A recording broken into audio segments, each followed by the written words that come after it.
bienvenue en économie de guerre. C'est le titre d'un ouvrage que je viens de terminer, il est ici. C'était pas mal, notamment parce que ça nous permet de voir à quel point l'Europe et en particulier la France sont à côté de la plaque. Et je vais donc vous proposer une lecture de ce livre, un résumé de ce livre en développant 4 points.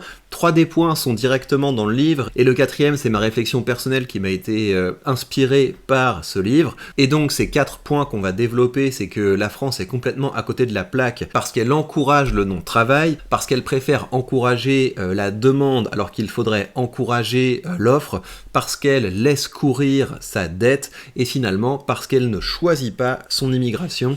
Et on va tous développer ces points et voir pourquoi ces 4 points sont complètement suicidaires dans une économie de guerre. Avant, je passe par une réflexion un peu plus générale sur ce qui change quand on passe en économie de guerre, et vous pouvez finalement tout résumer avec cette formule. Le passage à l'économie de guerre, c'est le passage d'un monde de confiance à un monde de défiance. Et qu'est-ce que ça veut dire ? Ça veut dire que vous devez repenser tous les niveaux, notamment au plan de l'économie, de vos relations diplomatiques, sous le prisme de « est-ce que je ne suis pas en train de me faire avoir ?» Et je vous donne une illustration de ça. Il y a un principe dans l'art de la guerre dont on devrait se souvenir si on connaissait notre histoire, mais c'est que avant que deux grandes puissances se fassent la guerre, ces grandes puissances commencent par piller les plus faibles. Et donc là, on a les yeux sur la guerre en Ukraine, alors qu'on devrait avoir les yeux rivés sur l'affrontement entre les États-Unis et la Chine. Et que se passe-t-il ? C'est que vous avez les États-Unis et la Chine qui sont en train de piller les zones plus faibles. Donc vous avez la Chine qui pille la Russie, comment ? En prenant son énergie au moindre coût.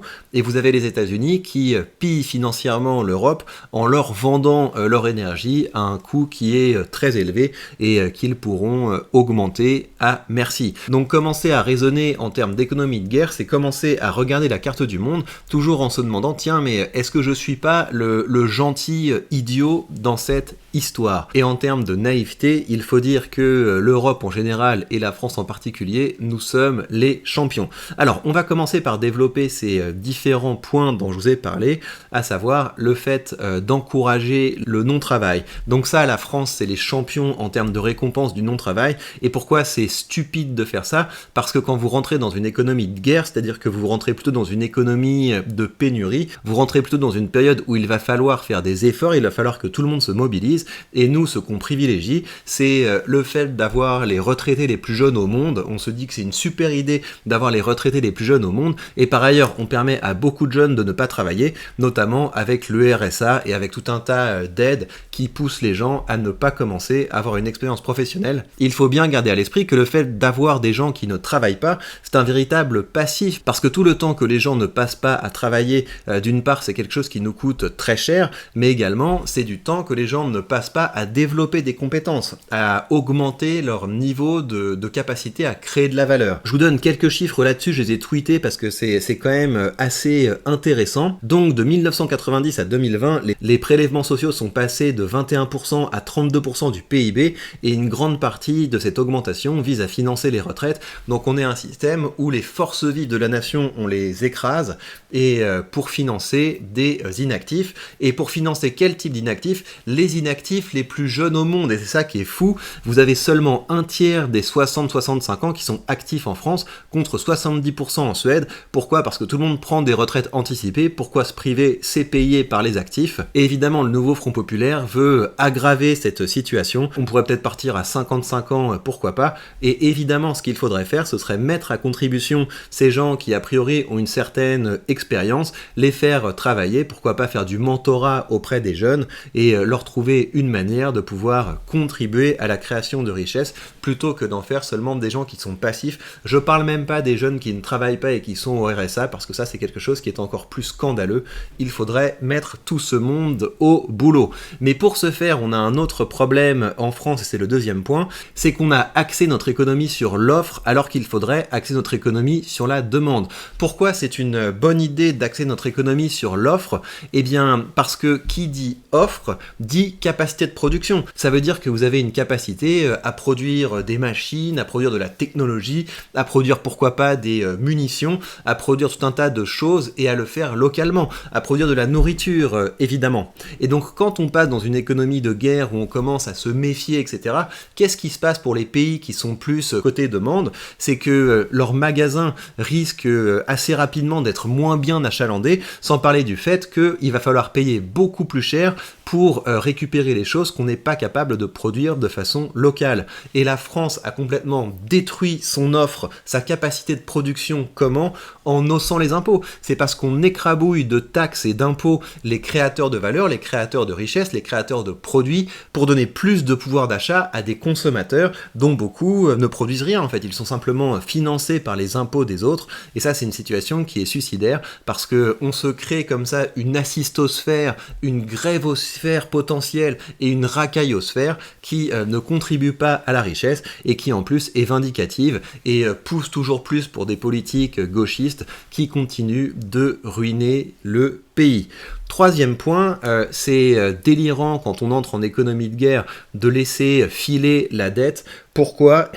Eh bien parce que si vous avez votre pays qui repose exclusivement sur de la dépense publique et que vos créanciers, au bout d'un moment, ont des choses plus importantes à financer que l'État mammouth français, eh bien on se retrouve avec une économie qui se casse la figure et c'est quelque chose qui est en train de se produire. Et vous allez évidemment commencer à en entendre parler assez rapidement. Peut-être que la France sera mise sous tutelle, ce qui serait quand même une bonne idée, mais ça y est, on est déjà en procédure de déficit excessif et c'est ce qui me fait dire que heureusement que l'Union Européenne veille au grain, parce que ça permet quand même d'essayer de remettre un petit peu dans le rang les très mauvais élèves, même s'il y aurait quand même beaucoup de choses à dire là-dessus, mais gardez toujours à l'esprit que c'est pas l'Europe qui nous a demandé d'être communiste, hein. C'est l'ADN gauchiste français qui est responsable de la situation que l'on vit actuellement. Et l'autre raison pour laquelle c'est un peu fou de continuer de laisser courir les finances, c'est parce que si vous voulez, en termes de politique monétaire, c'est quelque chose qui encourage la dévaluation.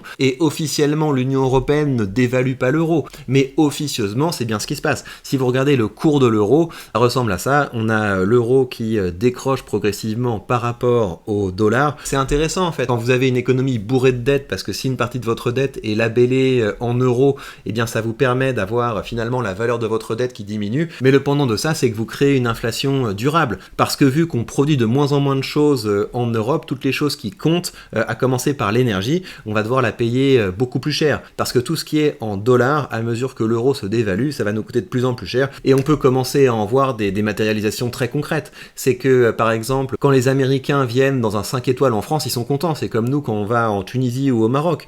Ils se disent, c'est cool, c'est le tiers-monde, c'est open bar, je peux dépenser, ça n'a pas trop d'impact sur mes finances. Alors que quand un Français va à New York, pour payer $300 qui est l'addition moyenne d'un restaurant à New York, eh bien ça devient tout de suite beaucoup plus compliqué. Donc on a une politique de finances publiques délirante où on doit faire toujours plus de dettes pour financer cette population inactive, pour financer la racaillosphère, pour financer la grévosphère, pour financer l'assistosphère, pour que la dette soit un peu soutenable, en tout cas à court terme. Ça débouche sur une dévaluation de l'euro, et cette dévaluation de l'euro, ça débouche évidemment sur de l'inflation, et évidemment avec une extrême gauche qui essaie de faire un coup d'état pour prendre le pouvoir en France, c'est pas avec ça qu'on va redresser les finances publiques. Dernier point, je sais pas si vous avez remarqué, mais si vous avez envie de migrer aux États-Unis, c'est eux qui vont vous dire si vous pouvez le faire ou pas. Vous avez une politique assez stricte en matière d'immigration, et la question qu'ils vont se poser, c'est une question qui est tout à fait surprenante pour un Européen, c'est dis donc, toi qui veux migrer chez nous, est-ce que tu vas pouvoir nous apporter quelque chose? Et c'est quand même une assez bonne idée de réfléchir comme ça, de réfléchir en termes de je fais rentrer des gens qui vont apporter quelque chose au pays, de faire rentrer des gens qui ont la bonne mentalité, que de faire rentrer des gens qui vont être d'une part un passif et de faire rentrer des gens qui d'autre part ne nous aiment pas. Donc il faudrait commencer à être plus regardant sur l'immigration et peut-être chercher à vouloir attirer des talents si tant est que l'Europe soit soit encore attractive, ce qui, avec la politique fiscale qu'on a dans beaucoup de pays européens, me semble assez hasardeux. Et je termine sur ce point avec un petit mot sur les émeutes que vous avez actuellement en Angleterre, parce que c'est complètement fou. Dites-vous que ce qui se passe en Angleterre, c'est quelque chose qui arrivera en France la prochaine fois qu'un migrant ou un enfant d'immigré décidera d'attaquer des enfants. Donc je vous rappelle ce qui s'est passé, vous avez un Rwandais de nationalité anglaise qui est allé faire un carnage dans un centre aéré. Allez voir des photos de son procès, je vous montre pas ça parce que ça m'énerve, mais il est hilar pendant son procès. En tout cas, il a réussi son coup, et vous avez des gens qui ont accumulé, enfin voilà, beaucoup de ressentiments par rapport à ce que leur impose leur système politique, et d'autant plus que c'est pas fini cette histoire, parce que quand vous regardez la couverture de cet événement par les médias vous disent émeute raciste, xénophobe, extrême droite, etc.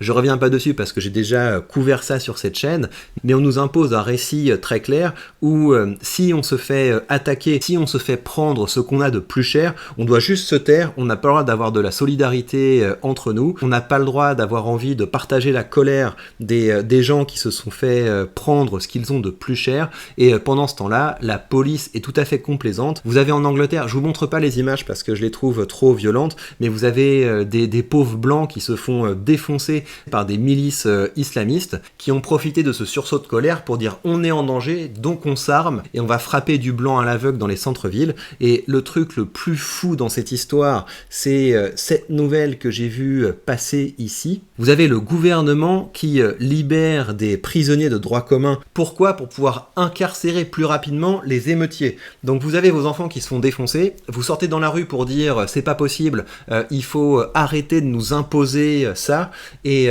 on libère des gens qui vous ont déjà attaqué par le passé pour pouvoir vous mettre en prison à la place. Donc c'est complètement fou. Le contrat social est complètement rompu en Occident, et ça veut dire tout simplement qu'on n'est pas prêt. Faites un sondage, demandez qui aurait envie de se battre pour la France ou qui aurait envie de se battre pour l'Europe, avec un gouvernement qui nous a fait autant souffrir, avec une politique gauchiste qui nous a fait autant souffrir depuis si longtemps, qui nous prend dans la poche d'un côté et qui en échange ne nous protège pas. C'est complètement fou qu'on tolère ça, et si j'emploie ce ton avec vous et si j'ose couvrir ce genre d'événement, c'est parce que les médias habituels sont tout à fait silencieux là-dessus, et je pense que c'est important qu'il y ait une prise de conscience, que de plus en plus de gens commencent à se soulever contre cette situation, et qu'on commence à dézoomer un petit peu de oui, je veux partir à la retraite à 55 ans, etc.